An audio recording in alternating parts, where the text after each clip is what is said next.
नमस्कार दोस्तों, स्वागत है आप सभी का हमारे channel the Akshay Sharma podcast पर। और हमेशा की तरह और आज फिर से हम एक और बेहतरीन गेस्ट को अपने साथ लेकर आए पॉडकास्ट में। और जो आज हमारे गेस्ट होने वाले उनका नाम है विशाल। What?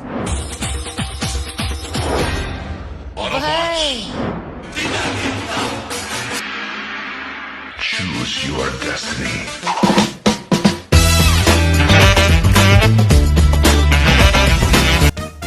तो विशाल जी, कैसे हो आप?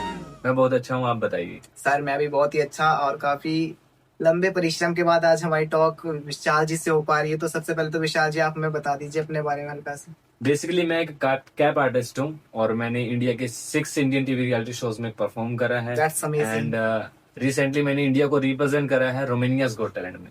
ये एक्चुअली आप बताएंगे मैं रोमानियाज गॉट टैलेंट क्या चीज है? रोमानियाज गॉट टैलेंट एक ऐसा प्लेटफॉर्म है, ये इंटरनेशनल लेवल का है, इंडिया से बाहर होता है, जहाँ पर पहुंचना बहुत बड़ी बात होती है। और मैंने वहाँ पे परफॉर्म किया है, आउटस्टैंडिंग ऑब्जेक्शन ली है, तो इंडिया के लिए बहुत गर्व की बात है। ये तो एक्चुअली बहुत ही गर्व की बात है कि विशाल जी ने वहां पर रिप्रेजेंट किया है इंडिया को, वो भी अदर कंट्री में जाकर के। तो दैट्स अमेजिंग। स्टार्टिंग कहाँ से की थी आपने वैसे इस अपने सफर की? स्टार्टिंग में मैं एक बीबोइंग आर्टिस्ट था, मैं बीबोइंग करता था। एक्चुअली विवोइंग क्या चीज होती है ऐसी? बीबोइंग होता है फ्लिप्स, जैसे कि फ्रंट फ्लिप बैक फ्लिप, जैसे बोल देते हैं कि उल्टी यस छलांग यस लगानी यस। सीधी छलांग लगानी, ऐसे होती है। तो मैं पहले वो करता था, मुझे डांसिंग के बारे में नहीं थी नॉलेज। तो मैं एक कंपटीशन में पार्टिसिपेट के लिए गया। वहां से मुझे पहले ही राउंड में जज ने बोला कि भाई तेरे पास कुछ कुछ नया नहीं है, घर जा कुछ नया लेके आ। मैं अपसेट हो गया और ये बातें मुझे ऑन स्टेज बोली गई और मैं इतना ज्यादा नर्वस हो गया। घर आके मैं बिल्कुल गुस्से में था।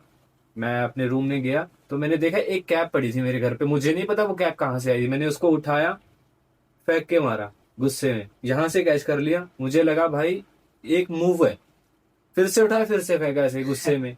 तो ऐसे लगा कि यार इसके साथ कुछ कर सकता हूँ नया, फिर से करना शुरू करा। मतलब एक दो तीन काफी बार करा, सेम चीज में हुआ वैसे, मतलब सेम मूवमेंट के अंदर मूव हुआ। उसके साथ मैंने प्रैक्टिस करना शुरू कर दिया। पता मुझे भी नहीं था क्या कर रहा हूँ क्या नहीं, एक हिसाब से गुस्सा निकाल रहा था अपना। ठीक ठीक है, प्रैक्टिस करना शुरू कर दिया डे बाय डे। जैसे जैसे मेरा प्रैक्टिस इंक्रीज होता गया वैसे वैसे मेरा कॉन्फिडेंस इंक्रीज होता गया। फिर मैंने यूट्यूब पे सर्च करा टोपी ट्रिक, ठीक है। वहां से मुझे आइडिया मिला कि हाँ इसके साथ कुछ हो सकता है भाई, ट्रिक हो सकती है। वहां से मैंने आइडिया लिया, कुछ अपना माइंड का यूज करा, कुछ यूट्यूब का यूज करा, देन मैंने कैप ट्रिक करना शुरू कर दिया। सबसे पहले आपने कैप ट्रिक कहाँ पर किया था? सबसे पहला जो परफॉर्मेंस था मैंने, जो मेरा रेडी किया था मैंने, 2 साल की मैंने प्रैक्टिस की हुई थी उस एक्ट के ऊपर, और वो मैंने परफॉर्म किया था मेरे स्कूल के टीचर डे के इवेंट पे। 2 साल प्रैक्टिस के बाद? 2 साल प्रैक्टिस की थी, किसी को पता भी नहीं था कि मैं क्या चीज कर रहा हूँ। That's amazing. फिर भी इनफैक्ट आप मुझे खुद भी नहीं आइडिया था कि मैं क्या कर रहा हूँ, लेकिन मैं कर ही गया। तो अब जब 2 साल बाद आप उस मंच पर उतरे, फिर कैसा? बिल्कुल, जब मैं आपको बताता हूँ, देखिए मैंने 2 साल तक एक एक्ट पे प्रैक्टिस की और टीचर ने मेरा नाम लिख रखा था परफॉर्म करने के लिए, ठीक है। और उनको पता था कि मैं मतलब कैप ट्रिक करता हूँ। उनको कैसे पता था? क्योंकि मैं स्टेटस लगा देता था व्हाट्सएप पे कभी कभी, और फेसबुक था उस टाइम पे, 2016 की बात है, 16-17 की। फेसबुक ज्यादा चलता था, स्टोरी लगा देता था। तो मैम ने मेरा नाम लिख दिया था कि परफॉर्म करने के लिए विशाल का नाम लिखा जाएगा उसमें। तो मुझे वो चीज मेरी उतनी पक्की नहीं थी, वो मुझे मतलब परफॉर्म थी जो मेरी पक्की नहीं थी, फिर भी मुझे वहां पे करनी पड़ी। लेकिन सीन ऐसा हुआ, जब मैं फर्स्ट टाइम परफॉर्म करने के लिए जाने वाला था ना, मेरा नाम जैसे ही अनाउंस हुआ था, परफॉर्म से पहले 4 बार मैं वॉशरूम जाके आया था। इतना हालत खराब हो गया था मेरा कि मतलब जैसे ही नाम मेरा होता है ना कि अगली परफॉर्मेंस की है, विशाल की है, और मैं कांपना शुरू। लेकिन जैसे तैसे करके मैं स्टेज पे चढ़ गया। लेकिन जब जैसे ही मैंने कैप को बैलेंस किया नोज पे, सारी ऑडियंस उक्का डुक्का होगी बिल्कुल ही। मतलब हर तरफ से हुटिंग आ रही कि ये कर क्या रहा है, मतलब सबसे अलग अलग मूव आ रहे हैं। मेरे से 2 ट्रिक मिस भी हुई थी, ठीक है। तो लेकिन मैं डगमगाया नहीं, मैंने मैनेज किया, बहुत अच्छा परफॉर्म किया। बाद में मेरे टीचर्स वगैरह ने, सब ने मुझे अप्रिशिएट करा। तब मुझे ना एक कॉन्फिडेंस मिल गया कि मैं इस चीज को आगे लेके जा सकता हूँ। तब मुझे पता चल गया मेरा टैलेंट जो है ना, मुझे मिल गया है कैप ट्रिक का। दोस्तों का क्या रोल रहा है आपके इसमें? इसमें दोस्तों का बहुत ज्यादा रोल रहा है, क्योंकि दोस्तों ने ना बहुत हेल्प करा है, मैं भूल नहीं सकता। बहुत सारे दोस्त मिले हैं मुझे, कुछ खास रहे हैं जिन्होंने बहुत ज्यादा सपोर्ट करा है। जैसा आपने कहा कि आपने स्कूल में फर्स्ट टाइम किया था, जी। तो आपने जब स्कूल में फर्स्ट टाइम वो एक्चुअली शो किया था अपना, उससे पहले जो आपके पास ट्रिक्स थी वो अपने स्कूल में पहले अपने दोस्तों वगैरह को किसी के पास दिखाई थी या डायरेक्टली अपने मंच नहीं, पर जाके? एक्चुअली मैंने आपको बताया स्टार्टिंग में मेरे फ्रेंड्स वगैरह नहीं थे ज्यादा। सही है। मैं जब अपनी प्रैक्टिस करता था, मैं बहुत मतलब इस तरीके से प्रैक्टिस करता था, जब मैं प्रैक्टिस कर रहा होता ना, तो अगर मेरी फैमिली में से मेरा भाई या मेरी मम्मी मुझे देख लेते थे वो मुझे मारते थे। और मेरे को काम भी करने होते थे घर के, मैं काम भी करता था, सब्जी लाके देनी, दूध लाके देनी, ये सारे काम मैं ही करता था। और मैं इतना बिजी था ना, मेरे को टाइम नहीं मिल पाता था, क्योंकि कैप ट्रिक टैलेंट एक ऐसा टैलेंट है जिसको प्रैक्टिस करने में अगर मैं लग जाता था ना, आराम से मेरे 3-4 घंटे निकल जाते थे, मुझे पता भी नहीं चलता। और इंटरेस्ट के साथ आप काफी काम बिल्कुल, करते थे उसमें। मेरे अंदर ना लगन रहती है कि मेरे को ये मूव क्लियर करना है, मैं कर ही जाता था बार बार, एक एक मूव को मैंने लाखों बार रिपीट मारा हुआ है क्लियर करने के लिए।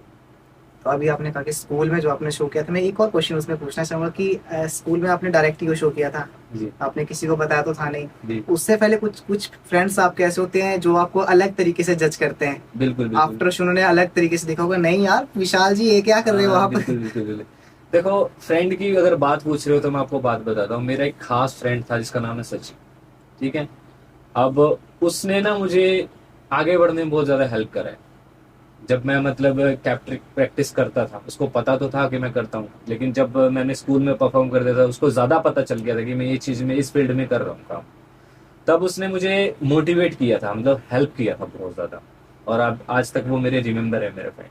कौन सी क्लास में थे आप उस हम साथ में चड्डी बड्डी फ्रेंड थे भाई। क्लास साथ में पढ़े हुए थे। कक्षा कौन सी थी आपकी? मेरी मेरी क्लास तो जी उस टाइम पे आई थिंक 6 क्लास थी, 6 से 7। माय गॉड, 6th क्लास में तो स्टूडेंट्स को बुक्स का भी पता नहीं होता अपने एक्चुअली में कि कहाँ पर है, कितनी 6 या लेकर 7 पढ़ना है। में 7 में था। और जब मैं 9th में हुआ था तब मैंने परफॉर्म किया था। 9th क्लास में परफॉर्म 9th किया क्लास था, में मैंने परफॉर्म फर्स्ट किया परफॉर्म। था। यस। लड़कियों का क्या रिएक्शन? क्या सवाल पूछ रहे हो भाई? मतलब एक्चुअली में ना जजमेंट तो होती है कि कैसा रिएक्शन आपके ऊपर आया उस बिल्कुल समय। बिल्कुल, एक्चुअली सब ना शौक थे भाई। परफॉर्म देखने के बाद ना मतलब सबका ना दिमाग फटा पड़ा कि क्या चीज देख रही है। एक ना होता है सबसे अलग चीज देख लेते हैं, तो हम भी ऐसे कहे यार वाह यार क्या चीज देखने को मिली, ऐसा सबका ये रिएक्शन था। उसके बाद क्या किया आपने 9th क्लास के बाद, जब आपने दोबारा शो अप किया होगा, ट्रिक्स सीखी मैंने जब फर्स्ट अपना परफॉर्मेंस कर दिया था ना, जैसे कि मैंने बताया कि मेरे को कॉन्फिडेंस मिल गया, अब मुझे इस चीज को आगे लेके जाना, तो मैंने ना अपनी कैप्स की जो लिमिट थी, 4 की लिमिट थी मेरी, उनको बढ़ाया मैंने। अब नॉर्मल पर्सन एक कैप के साथ परफॉर्म कर लेगा, लेकिन मैं चाहता था कि मैं बहुत सारी कैप्स के साथ परफॉर्म करूं। तो मैंने ना 7 कैप कर ली अरेंज, मतलब 4 मेरे पास थे, 3 मैंने और मैनेज की। 7 कैप्स के साथ जब मैंने एक एक्ट रेडी करा, तो जैसे कि मैंने बताया मेरा फ्रेंड मुझे बोलता था वीडियोस बना के डाला कर, तो मैंने जब वो वीडियो मेरी यूट्यूब पे अपलोड करी, वो घूमती घूमती वीडियो ना प्रोडक्शन के पास पहुंच गई थी। और मुझे पहला रियलिटी शो मिला था जिसका नाम है इंडिया की मस्त कलंदर, वो वीडियो से ही। और मैं डायरेक्ट फिर मुंबई गया, मुंबई गया first time show first show के लिए, रियलिटी शो के लिए। घर में क्या कहा था आपने अपने उस समय? घर में बहुत ज्यादा कंट्रोवर्सी हुई थी, कोई भी मेरा सपोर्टर नहीं था। मम्मी अगेंस्ट थे, भैया अगेंस्ट थे, ठीक है। सिर्फ मेरे पापा मुझे सपोर्ट कर रहे थे, उन्होंने कुछ नहीं बोला। बाकी मम्मी कह रही थी बाहर जाएगा कहीं गुम हो जाएगा, और भाई मैं नहीं भेजने वाली। 2 मेरे चमाट मारे थे, मेरे को अच्छे से याद है। फिर मैंने ये बात जा करके पापा को बताई कि बड़ी मुश्किल से मुझे इतनी बड़ी अपॉर्चुनिटी मिली है, मैं जिस चीज के लिए अपने आप को तोड़ रहा हूँ और पसीने में बह रहा हूँ, तो मुझे कुछ तो करने दो। तो पापा ने मुझे बोला तू अपना बैग पैक कर ले और मेरे रूम में रख दे, सुबह को तेरे को ये बैग है ना घर के बाहर वाली देहली पे मिलेगा, उठा के निकल लियो। मैंने कहा ठीक है। सुबह 4 बजे मैं उठा, बाहर निकला, बैग उठाया, और बैग उठाया, उसके बैग के नीचे पैसे भी पड़े थे, मैंने वो पैसे भी उठाए, 2,000 रुपये थे। देन मैं निकल लिया। 2000 रुपये में आप मुंबई के लिए निकल गए? बिल्कुल, एक्चुअली पता क्या होता है, रियलिटी शो जो होता है ना, रियलिटी शो में जो खर्चा रहता है वो सारा ना कंपनी करती है, मतलब आप फ्री ऑफ कॉस्ट जाओगे। वो जो मैं पैसे लेके गया था वो खुद के एक्सपेंसिव के लिए लेके गया। फर्स्ट टाइम आप इतनी दूर गए मुंबई? फर्स्ट टाइम मैं अकेला नहीं गया था, मेरे साथ में एक लड़का और गया था जिसका नाम है साजन राव। वो उन्होंने मेरे को बहुत सपोर्ट किया था, वो शुरू से लेकर लास्ट तक मेरे साथ में रहे थे शो के अंदर, मतलब एज ए हेल्प में। साजन रोय क्या करते हैं वैसे एक्चुअली? साजन रॉय भी, वो भी ना डांसिंग में, मतलब वो टीच करते हैं, डांसिंग टीच करते हैं, और मेरे काफी अच्छे लिंक में है, नॉन में है, और मुझे काफी ज्यादा उन्होंने सपोर्ट करा उस टाइम पे। उस समय में मेरे जो फ्रेंड्स वगैरह थे उन्होंने मुझे इतना ज्यादा वो नहीं किया, बस साथ चलने के लिए, बट वो आगे आया, वो मेरे साथ में गया था। फर्स्ट शो कैसा गया आपका मुंबई में था जी? मुंबई में फर्स्ट शो, भाई मैं सच्ची बताऊं, वो शो ना एक हिसाब से मेरा, मुझे ना समझ ही नहीं आया मैं क्या कर रहा हूँ, सही बताऊं तो, क्योंकि मुझे कुछ भी पता नहीं था, मैं बिल्कुल बच्चा बुद्धि में था। बस ये हो रहा था, जो भी मुझे आवाज देता था कि विशाल इधर आ, मैं उधर चला जाता था, जो भी ओ भाई इधर इधर बैठ जा, मैं उधर बैठ जा, मैं तो डर में था।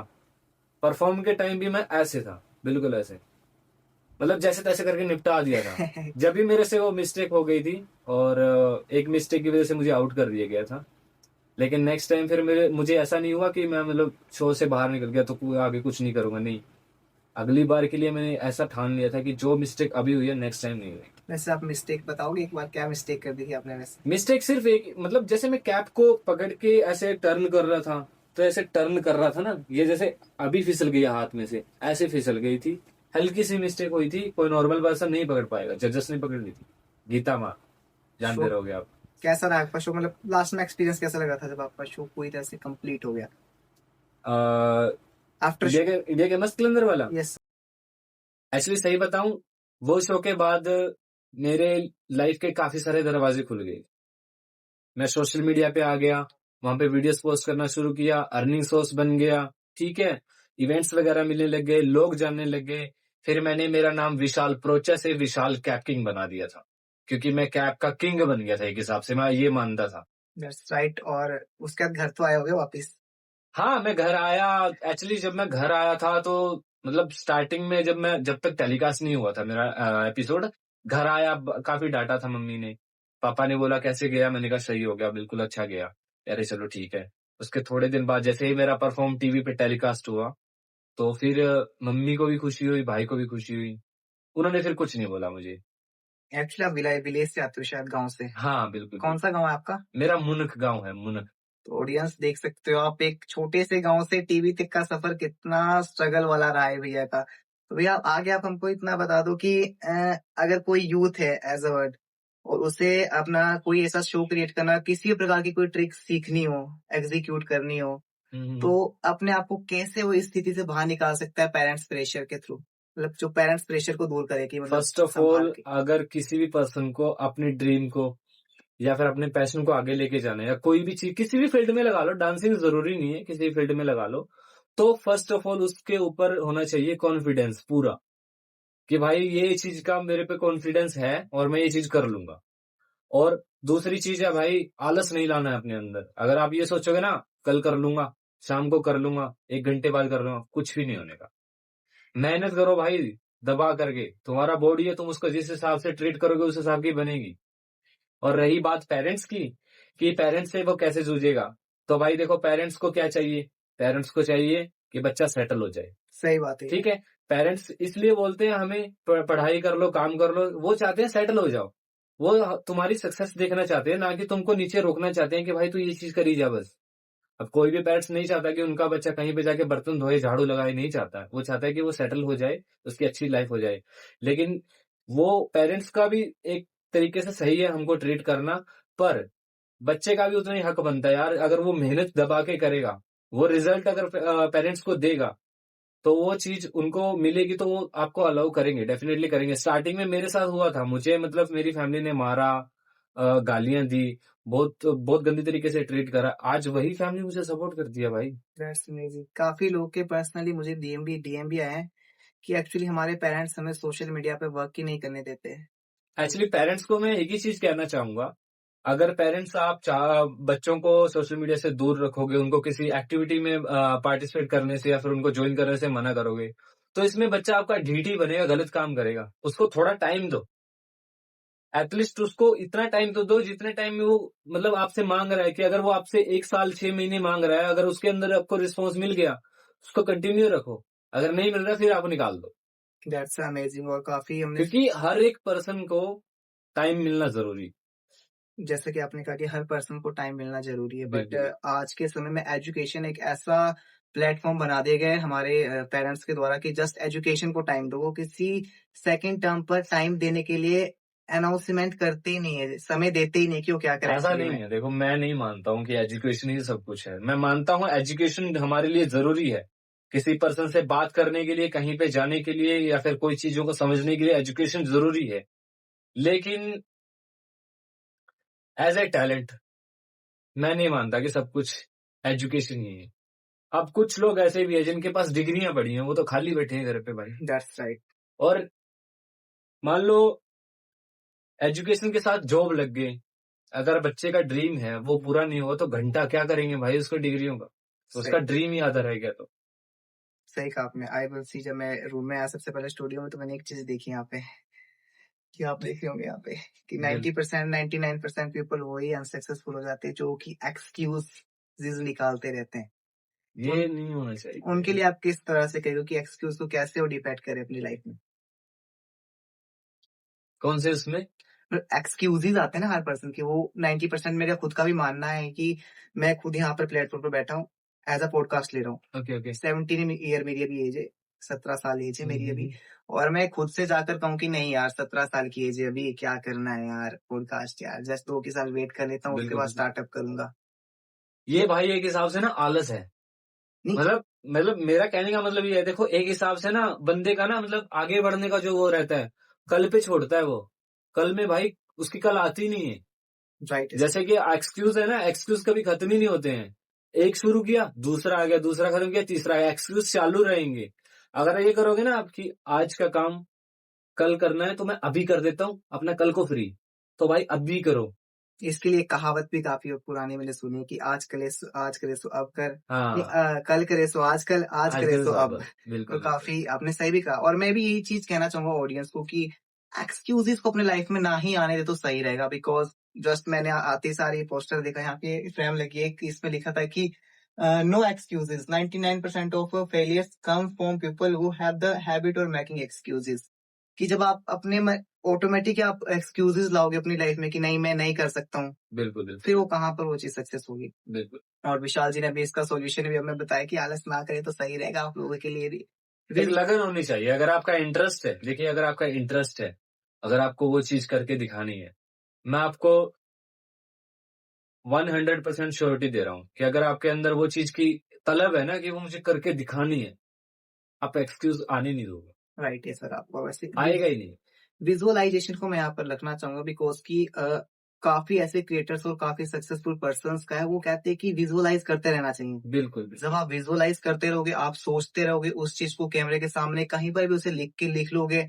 विजुअलाइज जब आप सोचते रहोगे ना कि हाँ कि मुझे आज, मैं सडनली में जब घर से आया तो मैं सोच के आया था कि मैं पॉडकास्ट में बैठ रहा हूँ और सामने गेस्ट होंगे, वहां पर मुझे डायरेक्टली इजीली बात करनी है, इजी वे से बात करनी है, तो काफी सपोर्ट कर रही है मुझे इस समय की। मतलब विजुअलाइजेशन को आप कितना महत्व देते हो अपने लाइफ में? बहुत ज्यादा इंपॉर्टेंट देता हूँ मैं। काफी क्रिएटर्स का भी कहना होता है। उसके बाद आपका यार बताओ, आपकी इसके बाद क्या था? फर्स्ट शो का तो आपने एक्सप्लोर कर ही दिया, सेकंड शो आपका?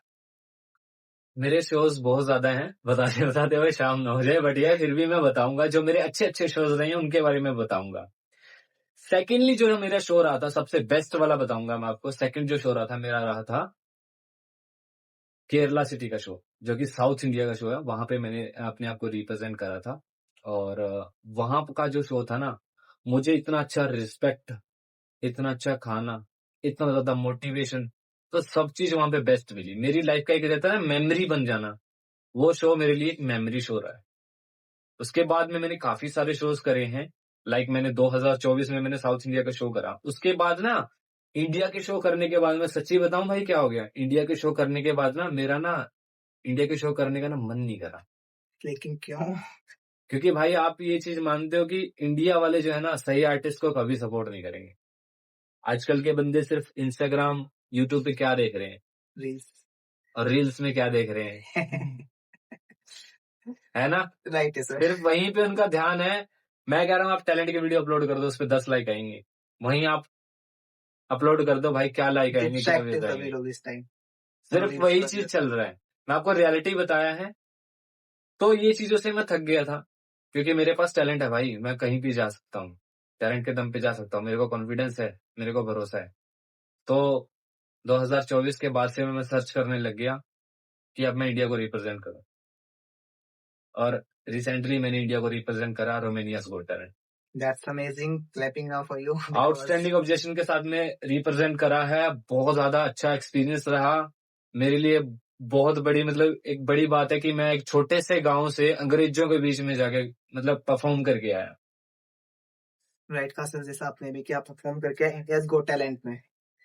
तो क्या स्ट्रक्चर है उसका, किस हिसाब से कोई अगर हमारा यूथ हो, कोई भी मतलब स्टूडेंट हो। अगर कोई भी पर्सन इंटरनेशनल लेवल पे जाना चाहता है भाई जा सकता है, कोई दिक्कत नहीं है उसमें, लेकिन इंटरनेशनल लेवल की प्रैक्टिस करनी पड़ेगी बस।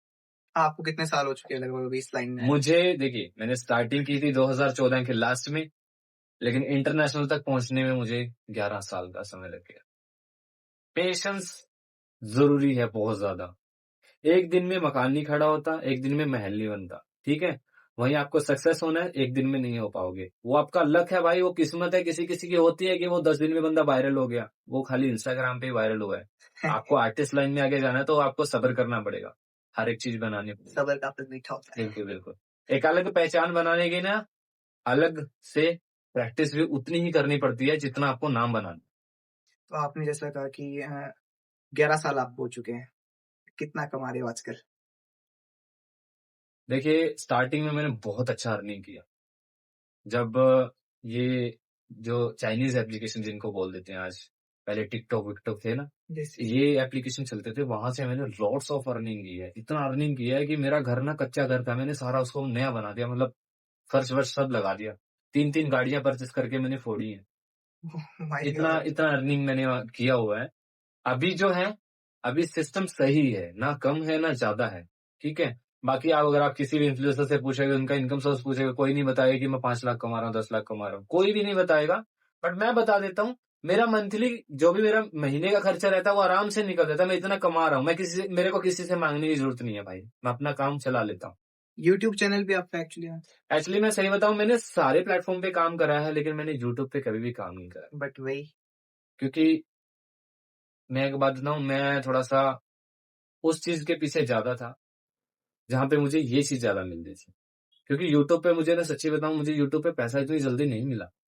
क्योंकि यूट्यूब पे पहले मोनेटाइज वाला करना पड़ेगा सिस्टम, उसके बाद में उसमें उसमें अर्निंग स्टार्ट होगा। लेकिन इंस्टाग्राम और बाकी कोलैबोरेशन वगैरह करना, उसमें क्या है, एक वीडियो बनाया अपलोड किया, आपका पेमेंट आपके पास है। लेकिन क्या आप यूट्यूब का इनकम सोर्स मानते हो अपनी लाइफ में इस टाइम? मैं मानता हूं, और मैं बहुत जल्दी अभी यूट्यूब पे अभी स्टार्ट मैंने कर भी दिया है, और मैं ग्रो भी बहुत जल्दी कर लूंगा। एक्चुअली मैंने देखा 19 के आपके सब्सक्राइबर्स ऑलमोस्ट। यस, मैं उस पे 90 के मेरे इसलिए है क्योंकि मैं अपलोड करके छोड़ देता हूँ, उसके बाद मैं उस पे डालता ही नहीं कुछ हूँ, मतलब भूल जाता हूँ कि मैंने वीडियो डालनी है।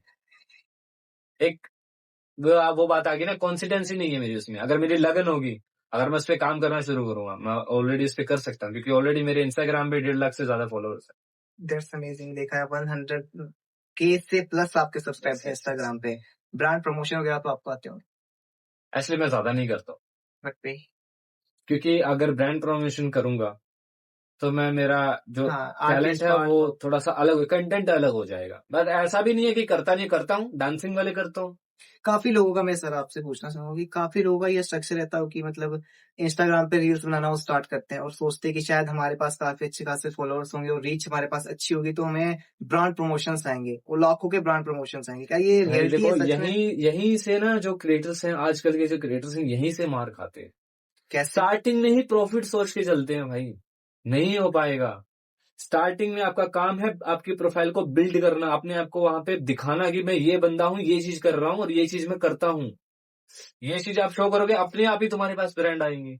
लेकिन एक अफवाह काफी उड़ती है कि जो ब्रांड से बहुत पैसा देता है, क्या रियलिटी है? ब्रांड्स नहीं देते हैं भाई, मेरे मानने में नहीं देते हैं इतना पैसा। आपने आज तक कोई ये ब्रांड की इंडिया है, ये इंडिया है, यहाँ पे नहीं दी जाती है। क्योंकि सीन ये है, बीच वाले बंदे बहुत पैसा कट कर लेते हैं, समझ रहे हो। यस। सपोज आप ब्रांड हो, आपको प्रमोशन चाहिए, ये आपको चाहिए 3 प्रमोशन, ठीक है। आपके पास बजट है 10,000 का, आपने एक बंदा रख लिया, क्योंकि आप तो डायरेक्ट किसी के पास जा नहीं पाओगे क्रिएटर के पास में। आपने एक बंदा रख लिया, आप बोलोगे उसको कि मुझे 3 बंदे चाहिए, तीनों से मुझे वीडियो चाहिए, मैं तुमको 10,000 रुपये पेमेंट दे रहा हूँ, बनवा के दे दो, अच्छे क्रिएटर होने चाहिए। तो जो सेकंड वाला पर्सन होगा, पता है क्या करेगा, वो उनको 1,000 रुपये देगा, वो 7,000 रुपये खुद घटक देगा।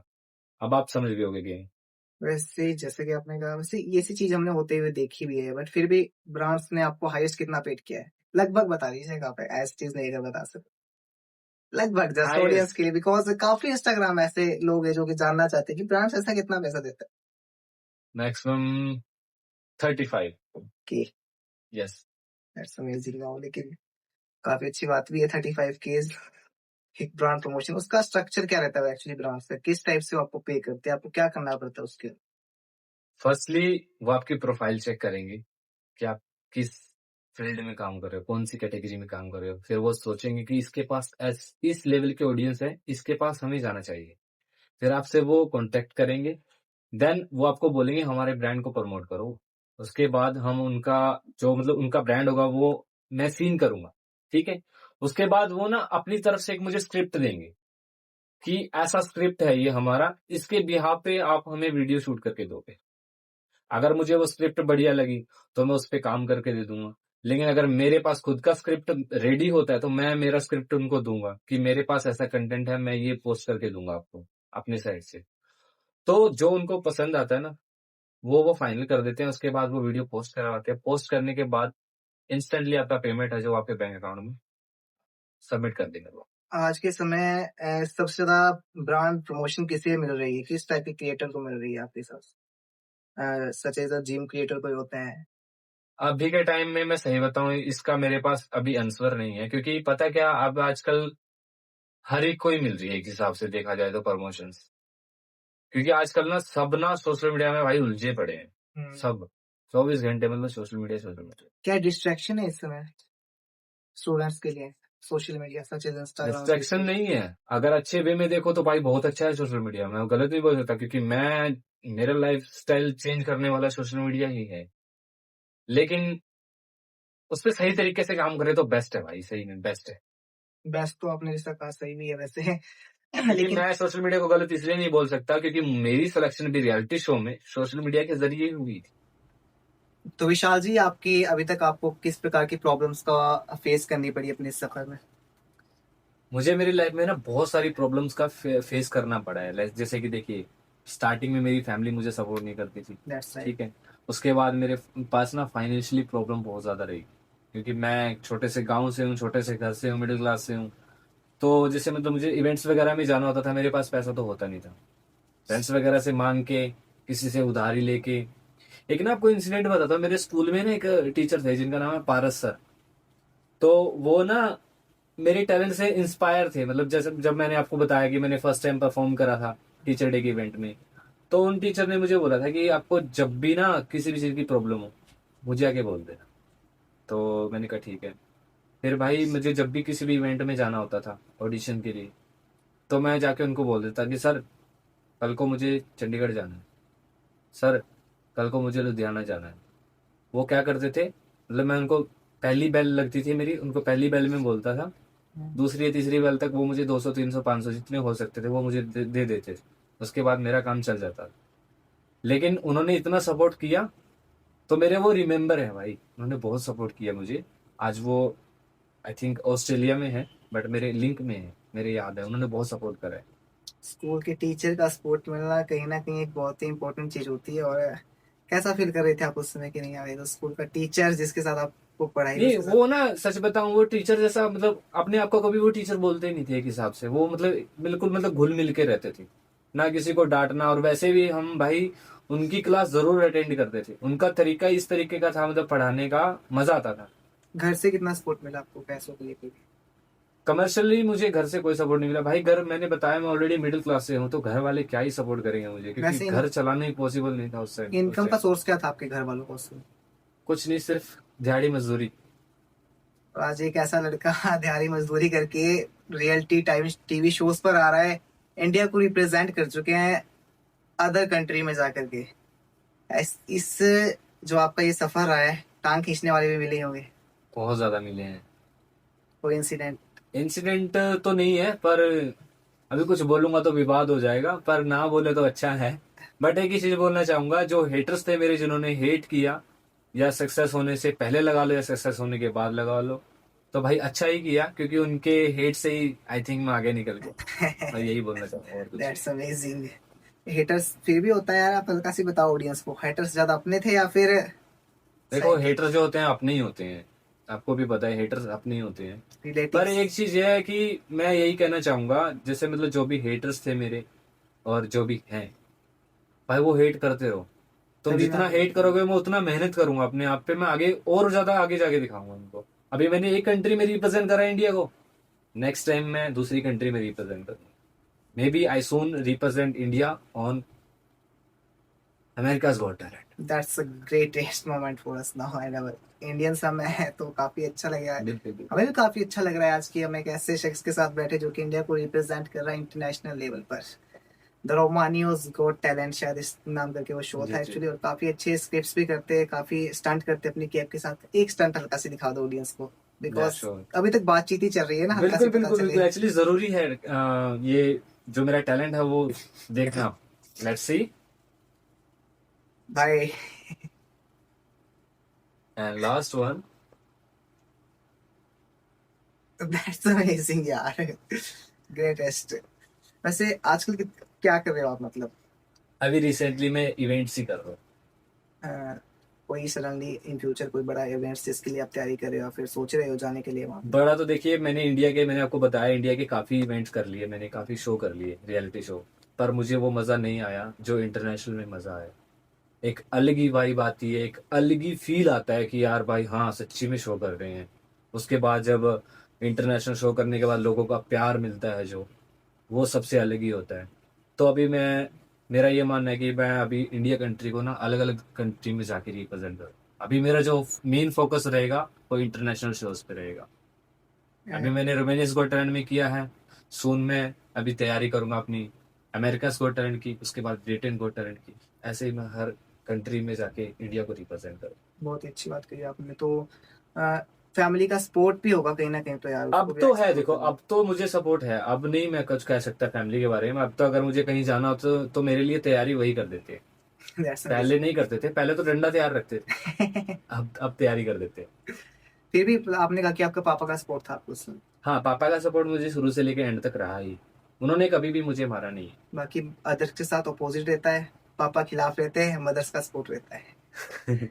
एक्चुअली पता क्या है, मेरी फैमिली जो है, मेरे मम्मी और मेरे भाई की थिंकिंग सेम है, पापा की उनसे अलग है। मेरी थिंकिंग पापा से मिलती है और उनसे नहीं मिलती। तो इसलिए जिसके साथ थिंकिंग मिलती है तो उनके साथ बॉन्डिंग अच्छी रहती है। सही बात। अब मैं ये नहीं कहता कि मेरे भाई अच्छे नहीं है, मेरी मम्मी अच्छी नहीं है।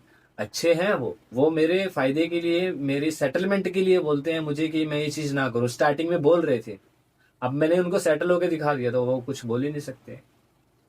और जैसे आपको दिखा कि आपके फैमिली का सपोर्ट आपके पेरेंट्स में से पिताश्री का ज्यादा रहा बिल्कुल है बिल्कुल आपको, बिल्कुल, और एक्चुअली वही ज्यादा मोटिवेट करते हैं मुझे कि वो बस एक ही चीज बोलते रहते हैं मुझे। मतलब स्टार्टिंग में ना उन्होंने एक चीज बोली थी जब मैं ये लाइन में घुसा था, मतलब स्टार्टिंग में लगा था, कि उन्होंने ये बोला था कि यार तुझे जो चीज करनी है तो कर ले, कोई गलत काम ना करे। घर पे मतलब किसी का कंप्लेंट नहीं आनी चाहिए कि तूने ये काम कर दिया, ये कांड कर दिया। हुआ वैसा कभी ऐसे कि नहीं कंप्लेंट आई उसके बाद? कभी भी नहीं हुआ भाई, कभी भी नहीं हुआ जिंदगी में, कभी भी नहीं। मैं बाहर से घर के लिए सामान लेके आया हूँ, कोई कंप्लेंट नहीं लेके आया।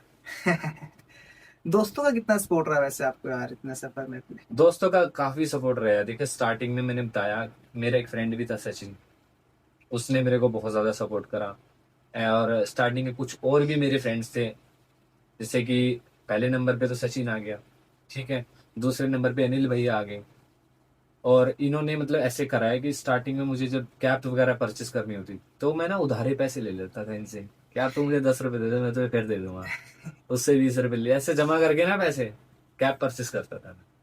दैट्स अमेजिंग यार कि आपने उधार लेकर के। बिल्कुल, मैं मतलब ऐसा है, देखो भाई मेरे अंदर ना स्टार्टिंग से ये था कि मुझे आगे निकलना है।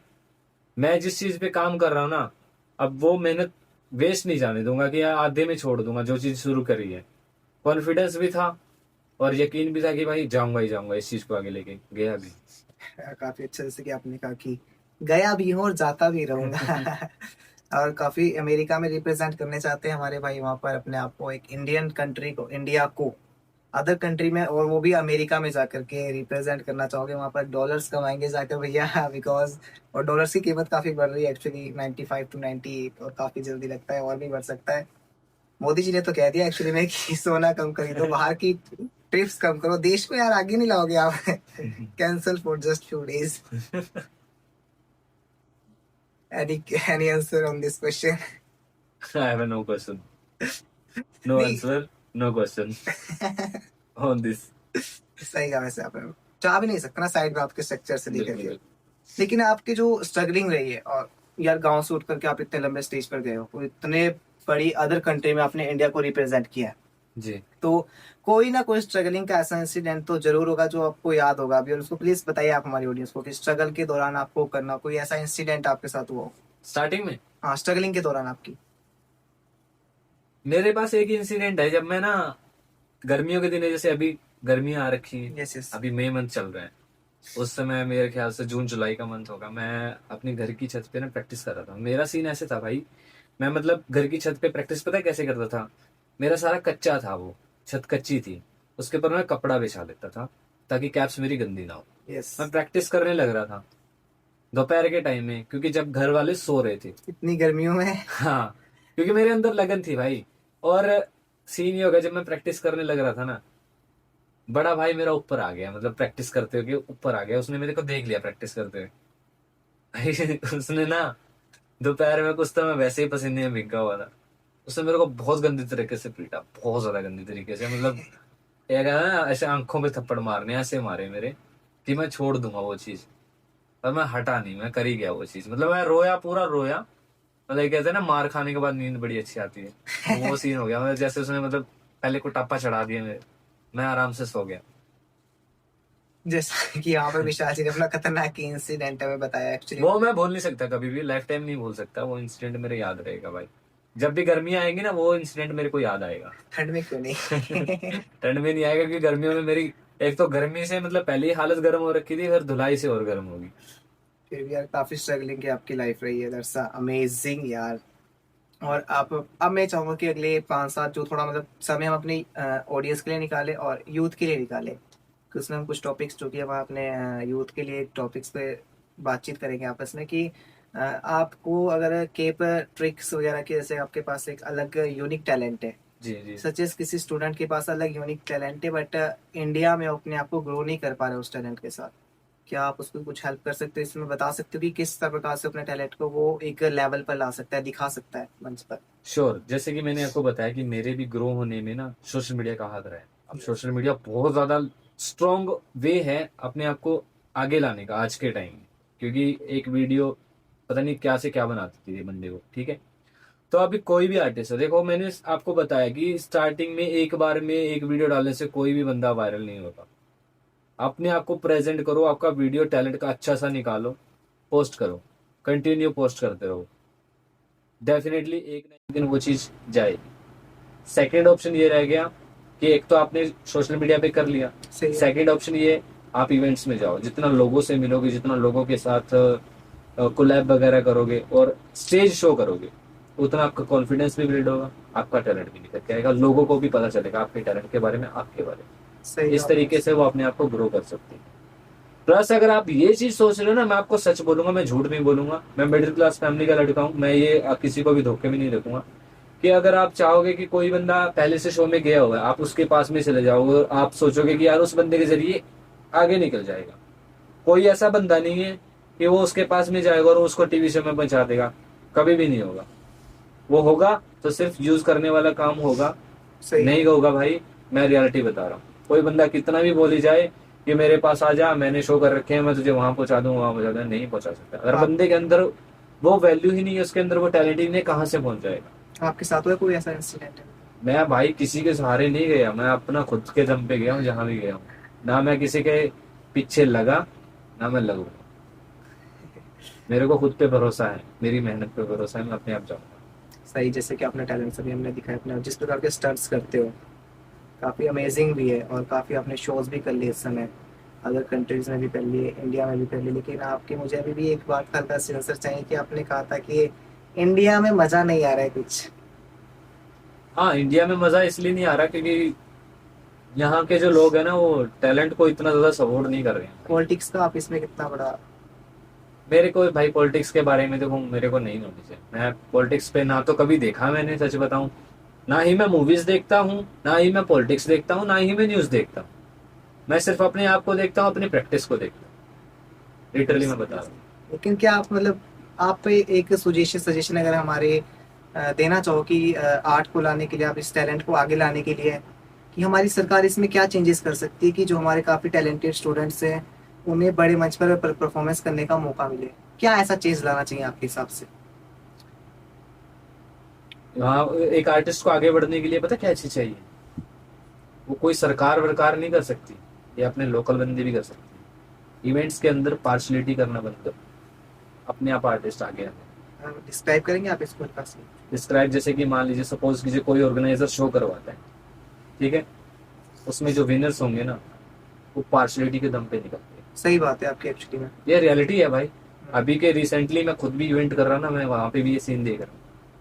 तो ये चीजें जब हट गई ना, फेयर रिजल्ट मिलने लग गया, जो आर्टिस्ट सही में भाई काबिल है विनर बनने के, वो आगे आ गया, आर्टिस्ट अपने आप ही आगे निकल गए। आधे से ज्यादा आर्टिस्ट पता नीचे गड़े हुए क्यों हैं?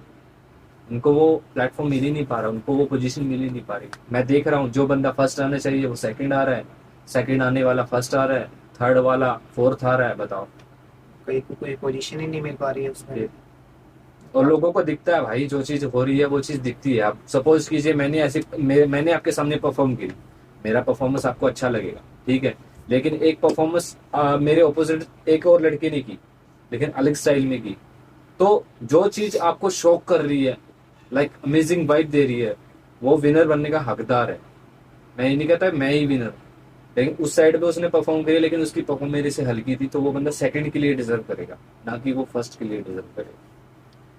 सही कहा आपने एक्चुअली। काफी ये चीज हमने देखी है एक्चुअली, चाहे छोटी स्टेज से ये स्टार्ट हो जाती है, चाहे छोटा हो बड़ा हो, हर जगह पे ये चल रहा है भाई। ये थोड़ा सा मैं ना ये चीज ना मैं सरकार को नहीं, मैं ऑर्गेनाइजर को कहना चाहूंगा ये चीजें। सही कहा। कि अगर आप एक इवेंट करवा रहे हो, आप बच्चों से फीस वगैरह ले रहे हो, जो भी मतलब शो की आप रखते हो, अब तो हजार रुपए फीस हो रही है, तो आप ना प्राइस देने के मामले में उनका मजाक मत बनाओ, जो उनका हक है उनको दो। और ये चीज मैं स्पेशली जजेस को भी बोलना चाहूंगा, जो जजमेंट पे मतलब जज बन के आते हैं शो के अंदर, बाद में फिर ऑर्गेनाइजर आता है कान में फुसफुसाता है कि यार इसको विनर निकाल दो, इसको, ये मेरा बच्चा है, स्पॉन्सर का बच्चा है। भाई ये चीजें मत करो, इसमें तुम्हारा ही वैल्यू डाउन होता है, क्योंकि आजकल ना लोगों को सब दिखता है कौन सी चीज जेन्युइन है कौन सी नहीं। सही कहा आपने एक्चुअली। और काफी जैसे आपने डिस्क्राइब की चीज हमारे लिए, तो मुझे पूरी उम्मीद है कि ऑडियंस को समझ आ चुकी होगी। वैसे सही भी कहा भाई आपने कि ये चीज हटनी चाहिए वैसे यार। बिल्कुल। एक्चुअली मैंने बताया ना, इंडिया मुझे क्यों नहीं पसंद आ रहा, इसलिए नहीं पसंद आ रहा क्योंकि ना तो यहाँ पे टैलेंट को सपोर्ट किया जा रहा है, ठीक है, उल्टा यहाँ पे हद से ज्यादा झोल चल रहा है, हर चीज में गड़बड़, हर चीज किसी उसमें लगा लो आप। सही कहा आपने। नीट यूजी का पेपर अभी हमने देखा, लीक हो गया। यही चीज़। ये सबसे बड़ी एजेंसी है इंडिया की, हमारे एग्जाम जो कि करवाती है, वहां से एग्जाम तक लीक हो गया सडनली। और भाई इस चीज को साइड में रख के आगे ले जाते हैं पॉडकास्ट को, बिकॉज खामखा कंट्रोवर्सी बढ़ जाएगी। हो सकता है हम दोनों कहीं और मिले आपको पुलिस के साथ अगर ज्यादा गहरी लेकर जाए बात। बिल्कुल। फिर भी आपने एक जो अदर कंट्री में शो की है, पोजीशन क्या रही थी वैसे आपके? अभी वो चल रहा है शो, रोमानी न्यूज बोल रहे हैं। चल रहा है, वो चल रहा है, कंटिन्यू चल रहा है। एक्चुअली जो इंटरनेशनल शोज होते हैं वो एक बार में नहीं खत्म होते हैं, कि एक बार गया और अगले महीने में उसका सेमीफिनाले या फिर फिनाले हो गया, उसमें थोड़ा टाइम रहता है। अब ये जो मेरा परफॉर्मेंस अभी टेलीकास्ट हुआ, ये शूट पता कब हुआ था? अक्टूबर मंथ में, लास्ट ईयर 2025 में अक्टूबर में शूट हुआ, अभी टेलीकास्ट हुआ। अब इसका नेक्स्ट राउंड जो रहेगा ना, सेमीफिनाले राउंड, वो मे बी सितंबर या फिर मतलब अक्टूबर से पहले ही होगा फिनिश, बट अगले महीने जून या जुलाई में होएगा इसका सेमीफिनाले, उसके बाद होएगा इसका फिनाले, जो कि सितंबर मंथ में होएगा I am sure. Next round के लिए मुझे 4 yeses मिले हैं, अभी कंफर्मेशन आना बाकी है, जैसे ही कंफर्मेशन आएगा मैं दोबारा जाऊंगा। मतलब अब सेमीफिनाले और फिनाले बचते हैं उसके? सेमीफिनाले और फिनाले बाकी है, मुझे जजेस की तरफ से 4 yeses मिले हैं, अब उनका अपडेट आएगा तो मैं दोबारा सेमीफिनाले के लिए जाऊँ, समझ रहे आप? अगर मैं सेमीफाइनल से क्वालिफाई हो जाता हूँ, फिर मुझे वापस इंडिया आना पड़ेगा, फिर 2 महीने का गैप रहेगा, फिर मुझे दोबारा वो अपडेट करेंगे, फिर मुझे दोबारा फिनाले के लिए जाना पड़ेगा। ऐसा होता है इंटरनेशनल टीवी रियलिटी शो का प्रोसेस। उनका शो है जो पूरे साल चलता है, शूट 3 या 4 महीने पहला होता है, टेलीकास्ट 3-4 महीने बाद होता है। अच्छा, ये स्ट्रक्चर एक्चुअली हमारे रोमानी। हाँ, इंटरनेशनल शोज का ये और structure है। इंडियन शोज में आपने किसी में वर्क किया है, उसका क्या स्ट्रक्चर है एक्चुअली? इंडियन शोज में ऐसा रहता है, इंडियन शोज में ना सिर्फ और सिर्फ 20 या 25 दिन का गैप रहता है। मतलब फर्स्ट राउंड हो गया, आपको मुंबई से वापस भेज देंगे घर पे, उसके बाद फिर आपको बोलेंगे 10 दिन आप प्रैक्टिस करो घर पे, 11वें या 12वें दिन फिर से यहाँ आ जाना। यहाँ का ऐसे सिस्टम है, यहाँ पे 1 या 2 महीने में निपटा देते हैं सारा। इंटरनेशनल का थोड़ा सा उनका भाई सिस्टम तगड़ा है यार, मुझे लगता है। इंटरनेशनल इंडिया का भी है, पर उनके मुकाबले मैं नहीं मानता कि इंडिया का इतना ज्यादा मतलब वो है, बजट है, उनका बजट है नहीं। उनका मुझे थोड़ा सा ज्यादा प्रोफेशनल ही लगा भाई। इंटरनेशनल लेवल एक्चुअली थोड़ा प्रोफेशनल तो होगा क्योंकि ही। देखिए वो भाई, जहाँ आपको रिस्पेक्ट मिलेगी, जहाँ आपको सब चीज मिलेगी, आप वही चीज याद रखोगे। मैं याद रखता हूँ क्योंकि मुझे रिस्पेक्ट इज्जत मिली है वहाँ से, इंटरनेशनल से। थैंक यू यार जो आप इतना टाइम निकाला। तो बिल्कुल, मुझे धन्यवाद बहुत अच्छा दोस्तों, लगा आज का आपसे बात पॉडकास्ट कैसा लगा आपको प्लीज हमें बताइएगा। और आज विशाल कैपिंग के साथ हमारा पॉडकास्ट था, हमारा एक्सपीरियंस तो काफी बेहतरीन रहा आज, और दिल खुश कर दिया विशाल जी आज तो आपने। तो फीडबैक आप जरूर दे दीजिएगा हमें, डिस्क्रिप्शन या फिर कमेंट बॉक्स में भी आप कह सकते हो कि हमें क्या चीज़ और बेहतर करनी चाहिए अपने पॉडकास्ट में, क्योंकि आपका सपोर्ट हमें काफ़ी हेल्प करेगा ऐसे गेस्ट तक पहुंचने के लिए, शायद जिनको आप तक पहुंचने की ज़रूरत है। बिकॉज एक ऐसा टैलेंट जिनके साथ आज हमने आपको परिचित कराया है, दैट्स अमेजिंग। शायद मैं भी इनके टैलेंट को देखा, जब फर्स्ट टाइम देखा था तो आश्चर्यचकित हो गया था, व्हाट इज दिस यार, कैसे कर रहे हो। तो अभी उन्होंने एक जगह किसी क्लिप्स दिखा दी, वरना आज कोलैप्स हो जाता मेरा। तो थैंक यू दोस्तों, मिलते एक नए वीडियो में नए टॉपिक के साथ।